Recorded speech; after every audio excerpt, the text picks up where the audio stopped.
وما قدروا الله حق قدره إذ قالوا ما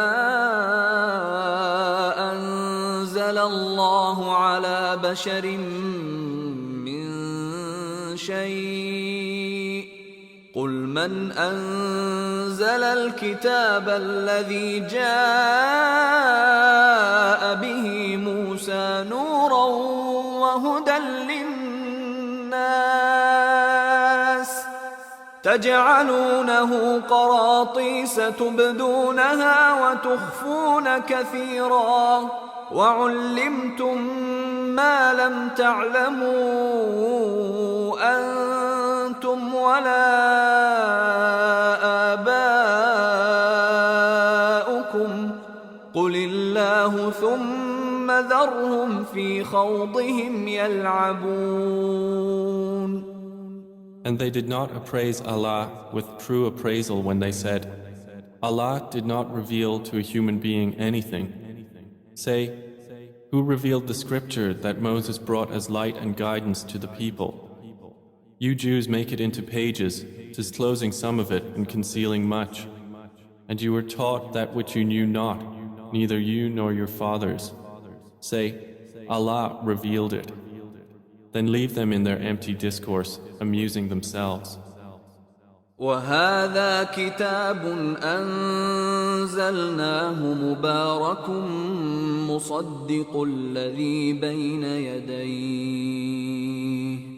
مصدق الذي بين يديه ولتنذر أم القرى ومن حولها والذين يؤمنون بالآخرة يؤمنون به وهم على صلاتهم يحافظون. And this is a book which we have sent down, blessed and confirming what was before it, that you may warn the mother of cities and those around it. Those who believe in the hereafter believe in it, and they are maintaining their prayers. ومن أظلم ممن افترى على الله كذبا أو قال أوحي إلي ولم يوح إليه شيء ومن قال سأنزل مثل ما أنزل الله ولو ترى إذ الظالمون في غمرات الموت والملائكة باسطوا أيديهم أخرجوا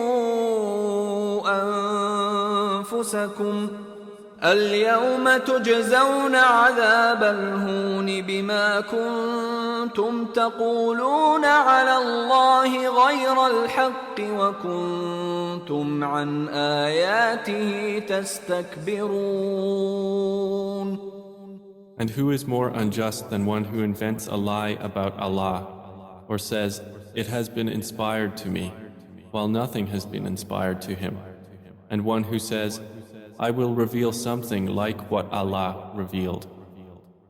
And if you could but see when the wrongdoers are in the overwhelming pangs of death, while the angels extend their hand, saying, discharge your souls.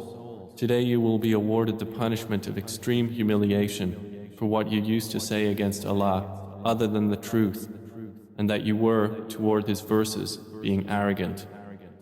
وَلَقَدْ جِئْتُمُونَا فُرَادَى كَمَا خَلَقْنَاكُمْ أَوَّلَ مَرَّةٍ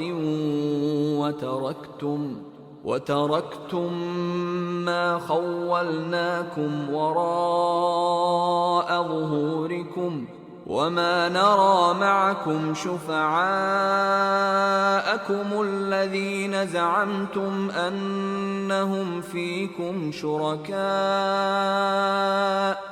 لَقَدْ تَقَطَّعَ بَيْنَكُمْ وَضَلَّ عَنكُمْ مَا كُنتُمْ تَزْعُمُونَ. It will be said to them, and you have certainly come to us alone as we created you the first time. And you have left whatever we bestowed upon you behind you. And we do not see with you your intercessors, which you claimed that they were among you associates of Allah. It has all been severed between you, and lost from you is what you used to claim.